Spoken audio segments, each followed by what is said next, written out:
We think we're on to a new big topic Sean and Tim and I are going to talk about in a moment, which is the question of whether Republicans are now underestimating not just how well Kamala Harris is doing, but the sources of her appeal, and whether they're doing that in a way that kind of mirrors what Democrats did for years and continue to do with Donald Trump.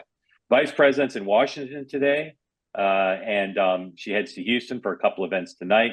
Donald Trump is going to Chicago to speak to the National Association of Black Journalists.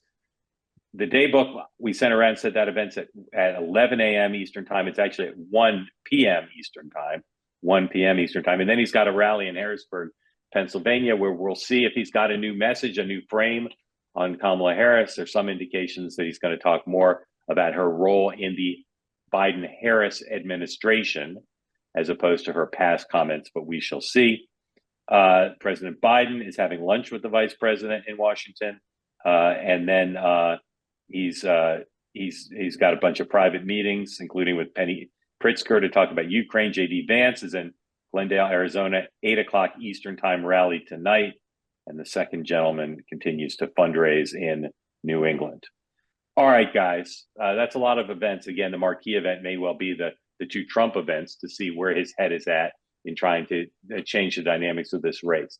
So I look at a lot of Republican media. I talk to a lot of Republicans, and I think they look at what's happening with Kamala Harris. They call it a sugar high. They say it's all based on the media. They don't seem to have done a lot of thinking about why people are gravitating towards her. And Sean, I'll start with you. Is that guilty as charged for your party, and how do you snap them out of it? I think for a lot, we don't appreciate the change that the race has and the dynamics that have shifted and what she brings to the table. Ben Carson called it out on Tucker. Newt Gingrich has a great op-ed at Fox News. But I think that the warning needs to go out far and wide. This is not Biden anymore. We have a new race.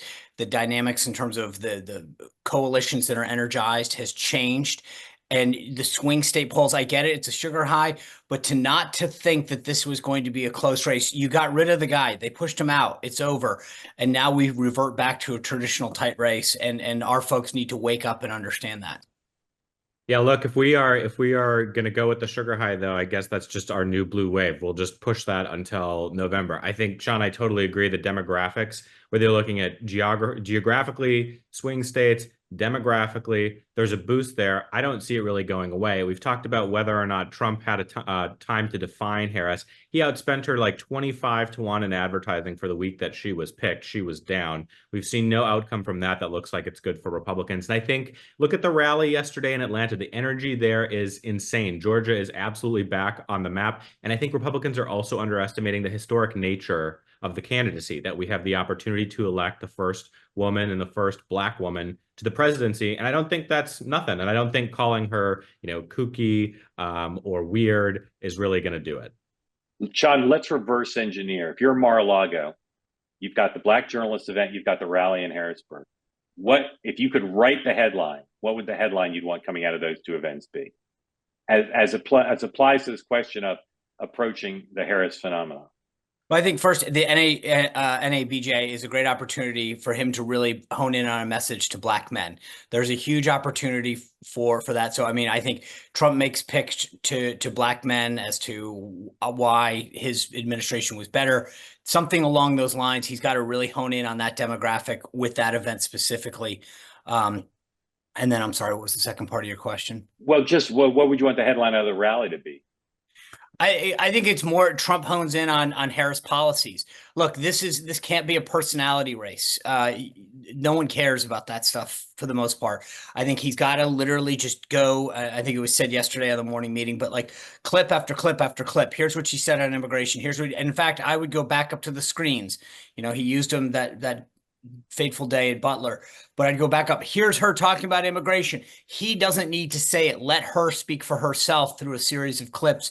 Use those and utilize those at the rallies. The one thing I'll say that I do like that the Harris campaign did yesterday, and we talked about on the morning meeting, is we played the Trump ad on immigration, and we did see Harris. I don't think there's money behind it, but they did cut a digital ad responding to that, talking about it just how we talked about it here. So they're on like very sure footing. And I think that is also one thing to note about the Harris campaign is like, this is not 2019. It's not 2020. She's got a fully developed infrastructure, super talented staff. And that is a huge difference maker. So And David in chat, by the way, just doing the rapid response, right? The voters probably not going to see that digital video. I don't think they're putting money behind it on digital, and it's like some weird length. It's not a TV length, but just showing people like Tim Hogan, we're nimble. We're in the news cycle. We're putting a video together. It's great for morale, and it keeps this notion of their confidence up front and center. Sorry, Sean, go ahead.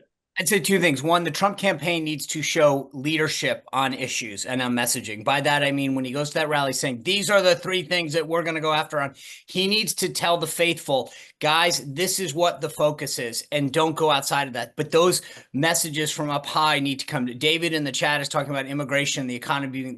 That's exactly right. We need to stay focused on issues, but that message needs to come from up top and saying, this is the focus of this election. This is how you do it. These are the tools that you have to, at your disposal, and stay focused.